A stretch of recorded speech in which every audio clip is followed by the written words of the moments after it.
Hello everyone, welcome back. आज की इस वीडियो में हम सीखेंगे आरएसआई डाइवर्जेंस और सपोर्ट एंड रेजिस्टेंस को मिला के किस तरह से हम एक बहुत ही अच्छी स्ट्रैटेजी जनरेट कर सकते हैं। ये स्ट्रैटेजी बहुत सिंपल लगेगी लेकिन बहुत ही पावरफुल यहाँ पे स्ट्रैटेजी होने वाली है। ये वीडियो को लास्ट तक देखिए। यहाँ पर मैं स्टेप बाय स्टेप आपको प्रोसेस बताऊंगा किस तरीके से चार्ट में हमें सपोर्ट एंड रेजिस्टेंस को मार्क करना है, किस तरीके से डाइवर्जेंट आइडेंटिफाई करना है और कैसे उनको कंबाइन करके हम वहां पर अच्छी अपॉर्चुनिटी जनरेट कर सकते हैं। तो RSI divergence plus support and resistance strategy में आपका स्वागत है अगेन। यहाँ पर सबसे पहले हम समझते हैं कि सपोर्ट एंड रेजिस्टेंस कैसे हम मार्क करेंगे और क्या होता है। तो ये मान लीजिए प्राइस एक बार इस तरह से मूव कर रहा है, प्राइस नीचे को आ रहा है, यहां पे आया, उसके बाद ऐसे ऊपर को चला गया, फिर आया, फिर चला गया, इस तरह से बार बार कर रहा है। तो यहां पर एक जोन क्रिएट होता है, एक ऐसा एरिया क्रिएट होता है जहां पर प्राइस बार बार आ रहा है, कई बार उसके विक्स आ रहे हैं वहां तक, कई बार कंप्लीट बॉडी आ रही है। तो इस तरह से जब एक जोन क्रिएट होता है तो यहाँ पर बाइंग इंटरेस्ट बनता है। तो लोग यहाँ पर क्या है, एग्रेसिवली बाइंग करते हैं। जो सेलर्स हैं उनसे ज्यादा है वहां पर एग्रेसिवली बाइंग होती है, हायर प्राइस पर बाइंग होती है, जिसकी वजह से क्या होता है, प्राइस ऊपर को जाने लगता है। तो यहां से एक रिजेक्शन मिलता है ऊपर साइड को। तो इस जोन को हम यहाँ पे बोलते हैं support zone. Area where price historically halt its decline and reverse upward, formed through repeated buying interest at similar price level. Use candle bodies wicks to draw zones, not fixed line. तो कई बार हमें confusion होता है कि support इस तरह से होगा, प्राइस ऊपर से आया, एक लाइन पर जाके ही वो रिजेक्ट हो रहा है या ऊपर जा रहा है।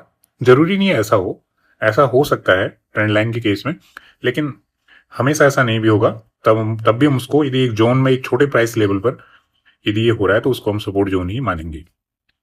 रेजिस्टेंस जोन इनका इसका अपोजिट होता है। इसमें क्या होता है, ऊपर साइड में रिजेक्शन आता है, एक प्राइस जोन होगा, ऐसे प्राइस बार बार वहां पे जाएगा, कई बार काफी अंदर तक जाएगा, कई बार इस तरह से। तो एक जोन पर वो बार बार जा रहा है, यहां से क्या हो रहा है, रिजेक्शन मिल रहा है। इसका मतलब है यहाँ पर जो सेलिंग प्रेशर है वो बहुत ज्यादा है, प्राइस यहाँ से ऊपर नहीं जा पा रहा है।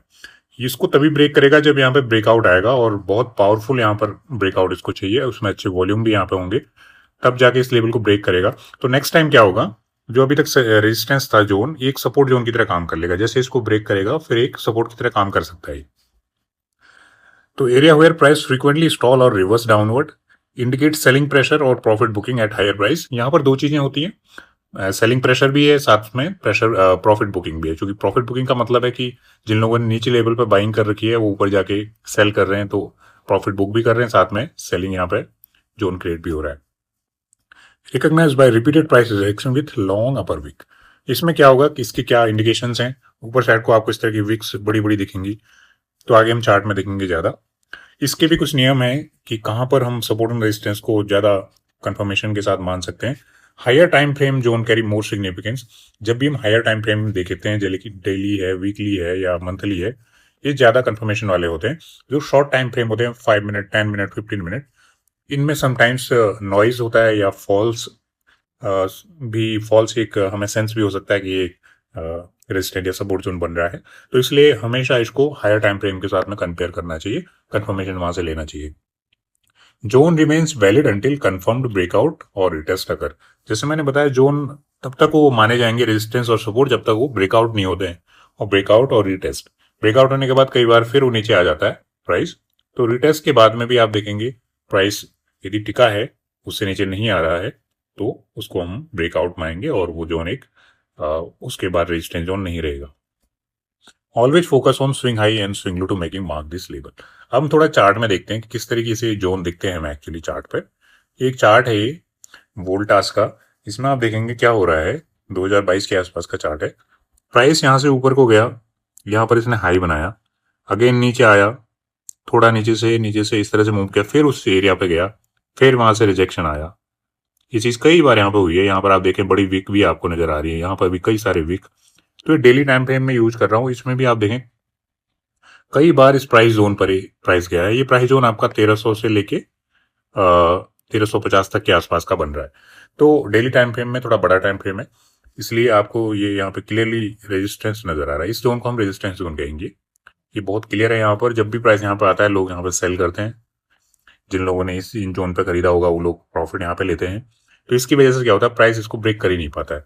तो फाइनली क्या हुआ, यहाँ पर ब्रेकआउट होने की वजह और नीचे को प्राइस को यहाँ पर पुश किया गया। जिससे प्राइस फिर इसी लेवल पर आ गया। तो इस तरह के जोन जहां पर हमें मिलेंगे, इस तरह के जोन को हम होंगे रेजिस्टेंस जोन। यहाँ पर हम ट्रेंड लाइन की मदद से भी सपोर्ट एंड रेजिस्टेंस को मार्क कर सकते हैं।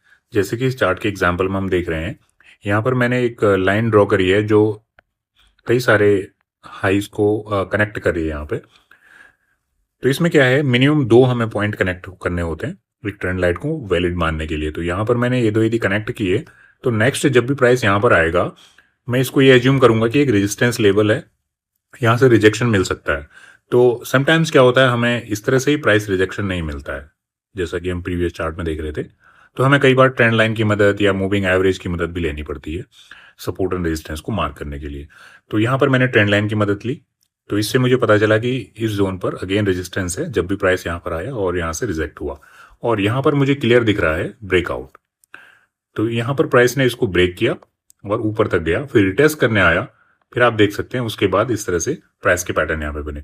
तो हमारे लिए इंपॉर्टेंट कौन से पॉइंट हैं, ये वाले जो पॉइंट हैं, इनके आसपास हमें डाइवर्जेंस आगे देखना है।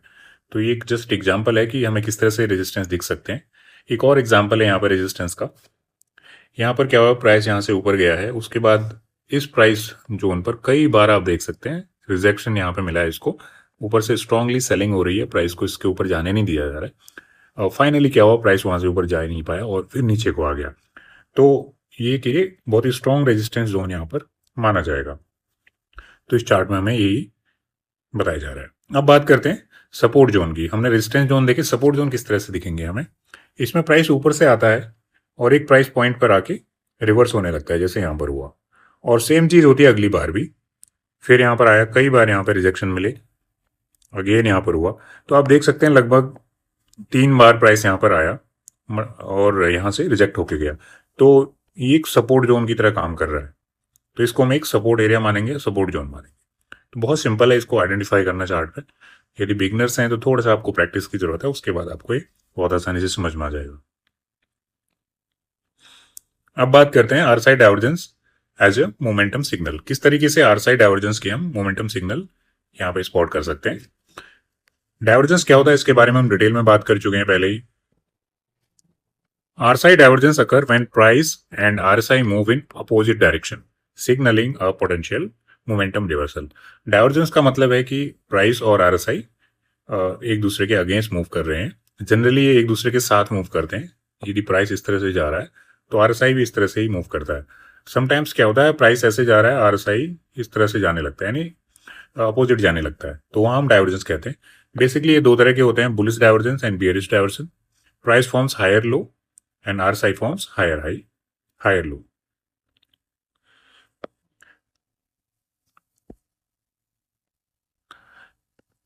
प्राइस फॉर्म्स लोअर लो, इस तरह से प्राइस नीचे को आ रहा होगा, लोअर लो बनाएगा, और RSI forms higher low, RSI भी नीचे को आएगा लेकिन जो इसके लो बनेंगे हायर बनेंगे, इस तरह से। तो इसे हम बुलिश डाइवर्जेंस कहते हैं। यहाँ पर RSI हमें मोमेंटम चेंज दिखाता है, चार्ट में हम आगे देखेंगे। बेरिश में क्या होता है, प्राइस हायर हाई बनाता है और RSI लोअर हाई बनाता है।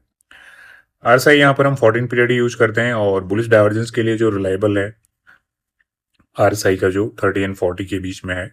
Bullish divergence most valid near 70। Confirmation divergence only after full swing form. तो यहाँ पर हम ज़्यादा देखते हैं किस तरह से चार्ट में क्लियरली में दिखता है बुलिश डाइवर्जेंस। यहाँ पर प्राइस नीचे को आ रहा है, इसने एक लो बनाया, फिर ऊपर गया, फिर जो लोअर लो इसने बनाया। तो ये दो पॉइंट ए और बी आप देखेंगे, ए से बी नीचे है, लोअर लो बना रहा है प्राइस में, और RSI में यहाँ पर अपोजिट हो रहा है। ये पॉइंट और बी पॉइंट, इस पॉइंट पर इसने लो बनाया और अगला जो लो बनाया ये हायर बनाया। तो यहाँ पर क्या हो रहा है, प्राइस तो नीचे को आ रहा है कंटिन्यू, लेकिन RSI यहाँ पर चेंज दिखा रहा है, तो इसी को हम बुलिश डाइवर्जेंस कहते हैं। तो सेम चीज यहाँ पर हुई है। अब आगे हम इसको देखेंगे कि कैसे इसको सपोर्ट एंड रेजिस्टेंस के साथ कंबाइन करेंगे। यहाँ पर एक बेरिश डाइवर्जेंस हमें नजर आ रहा है। इसमें क्या हो रहा है, प्राइस हायर हाई बना रहा है, ये हाई है, अगला जो हायर हाई है, प्राइस ऊपर को यहाँ पे जाते हुए नजर आ रहा है। लेकिन RSI में क्या हो रहा है, इसने भी हाई बनाया, लेकिन अगला जो इसने हाई बनाई लोअर हाई बनाया। तो यहाँ पर डाइवर्जेंस दिख रहा है क्लियरली, प्राइस ऊपर को जा रहा है और RSI नीचे को जा रहा है, तो एक मोमेंटम शिफ्ट है यहाँ पर। तो ये चीज है बेरिश डाइवर्जेंस के बारे में। अब क्या है, trading approach using RSI divergence with support and resistance. अब इनको कंबाइन करके हम कैसे ट्रेड कर सकते हैं, इसके बारे में हम जानते हैं। सेटअप आइडेंटिफिकेशन, पहले क्या है, locate a well defined support and resistance zone on the daily chart. सबसे पहले हमें क्या करना है, चार्ट हम जब भी देखते हैं किसी भी स्टॉक का, इंडेक्सेस का, या जो भी हम फाइनेंशियल सिक्योरिटी ट्रेड कर रहे हैं या इन्वेस्ट कर रहे हैं जिसमें भी, उसमें हम देखेंगे चार्ट में सपोर्ट एंड रेजिस्टेंस कहाँ पे बन रहा है। Confirm visible RSI divergence near the same zone. उसके बाद हम प्राइस को देखेंगे कि क्या डाइवर्जेंस यहाँ पे बन रहा है, प्राइस और आरएसआई को देखेंगे कि यहाँ पे डाइवर्जेंस कहीं पे बन रहा है, ऊपर साइड में या नीचे साइड में। Look for price reaction, such a reaction candle, such as rejection candle or volatile contraction as a setup trigger। तो वहां पर हम प्राइस रिएक्शन देखेंगे कि हो क्या रहा है, प्राइस रिजेक्ट हो रहा है, ऐसी क्या कैंडल्स बन रही हैं, तो ये सब हम देखेंगे उस जोन के आसपास। अपॉर्चुनिटी क्राइटेरिया क्या है, कहां पर हम समझे कि ये मेरे लिए अपॉर्चुनिटी है। Favour opportunities aligned with broader trend and clear zone reaction. Align trend का मतलब है यहाँ पर जब भी हम डाइवर्जेंस देखते हैं तो एक ट्रेंड, उससे पहले हम ट्रेंड आइडेंटिफाई करते हैं कि कौन सा ट्रेंड चल रहा है। यदि अप ट्रेंड चल रहा है और ये बहुत स्ट्रांग नहीं है तो हम बीरिश डाइवर्जेंस के लिए देखेंगे। यदि डाउन ट्रेंड चल रहा है तब हम बुलिश डाइवर्जेंस के लिए देखेंगे। और ये ट्रेंड बहुत स्ट्रांग नहीं होना चाहिए। एडिशनल कंफर्मेशन क्या है, trend line break, volume shift, moving average confluence. तो ये हम एडिशनल कंफर्मेशन ले सकते हैं आरएसआई डाइवर्जेंस और सपोर्ट एंड रेजिस्टेंस के अलावा भी। यदि हमें लग रहा है कोई ट्रेंड लाइन ब्रेक कर रहा है, वॉल्यूम बहुत ज़्यादा कम और बढ़ गया है, इस तरह से कुछ मूविंग एवरेज जैसे 200 मूविंग एवरेज से सपोर्ट ले रहा है, इस तरह की जो एडिशनल चीज़ें हैं वो भी हम इसमें यूज़ कर सकते हैं।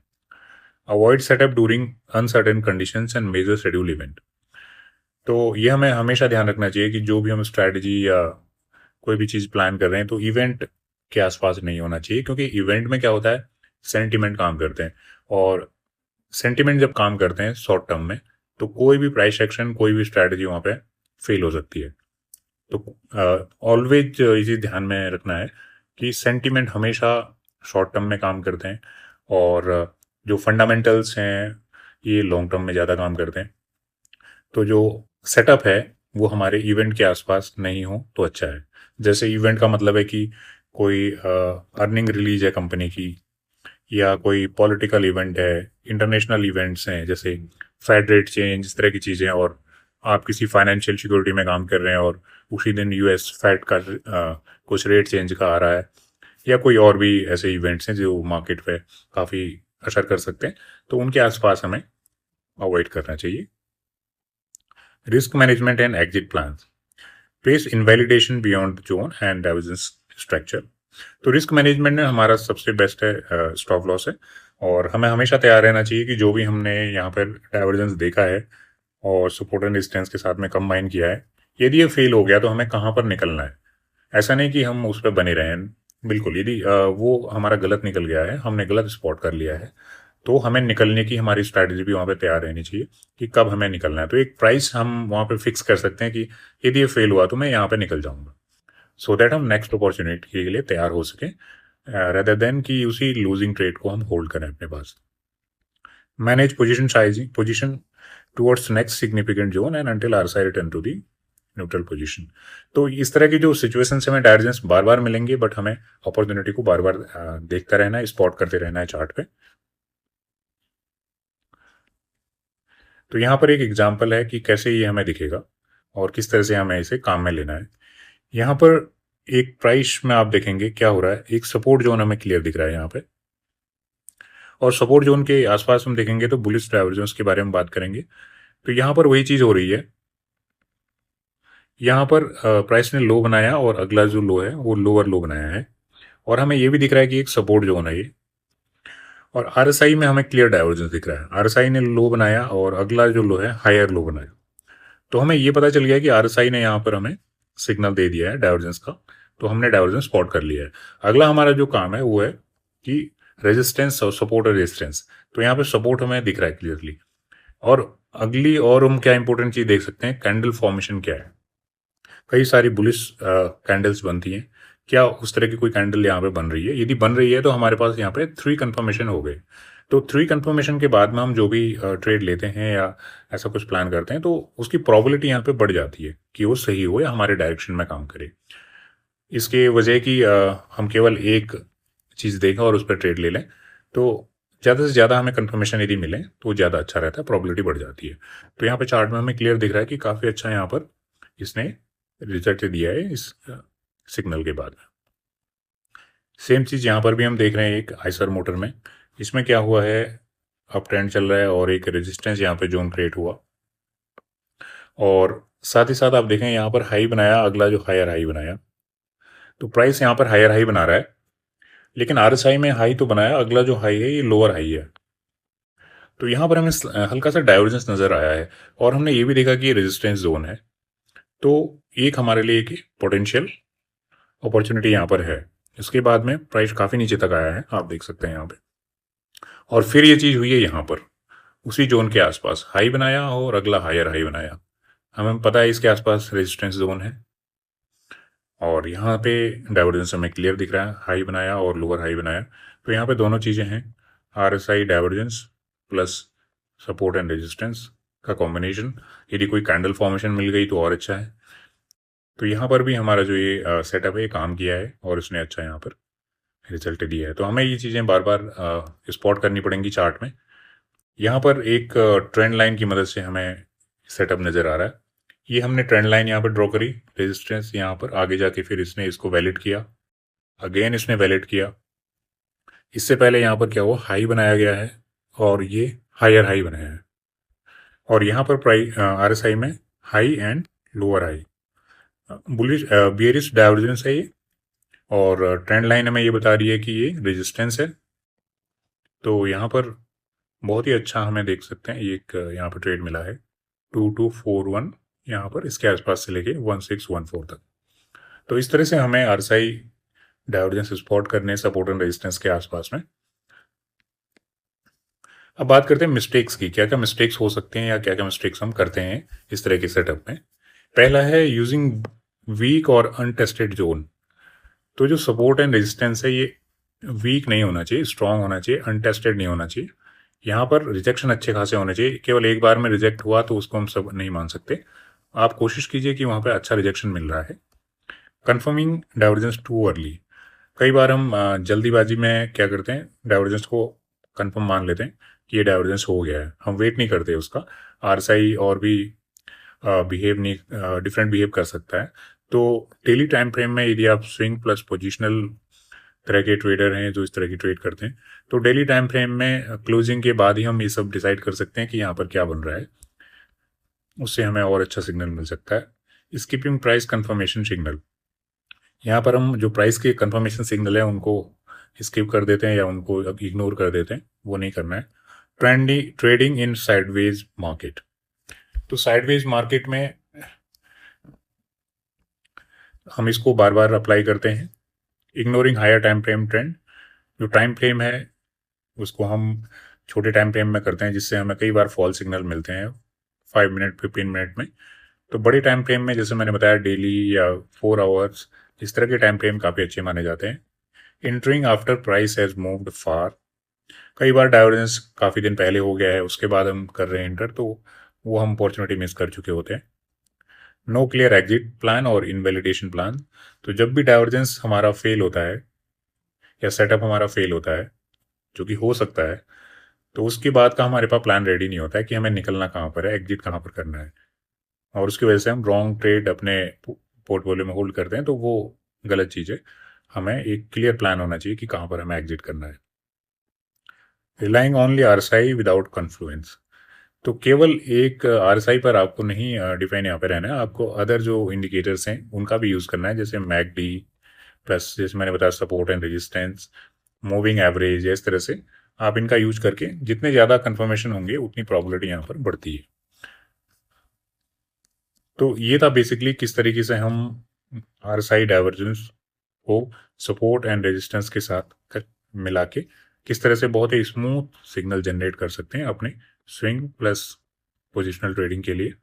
और इसमें हमने देखा कई सारे जो मिस्टेक्स हैं वो हम करते हैं उनको अवॉइड कैसे किया जा सकता है और किस तरह से हम सपोर्ट एंड रेजिस्टेंस को ड्रॉ कर सकते हैं और RSI के साथ कंबाइन करके बहुत अच्छी अपॉर्चुनिटी वहाँ पे देख सकते हैं। यदि आपको डिटेल में RSI डाइवर्जेंस या सपोर्ट एंड रेजिस्टेंस के बारे में वीडियो चाहिए तो मेरे चैनल पर ऑलरेडी पड़े हुए हैं, आप उनको देख सकते हैं डिटेल में। और भी डिटेल्स में वहाँ पे मैंने समझा रखा है कि कैसे डाइवर्जेंस को आइडेंटिफाई करते हैं, कितने तरह के डाइवर्जेंस हैं। तो वीडियो पसंद आए तो वीडियो को लाइक और शेयर जरूर कीजिए, चैनल को सब्सक्राइब कीजिए। वीडियो देखने के लिए धन्यवाद।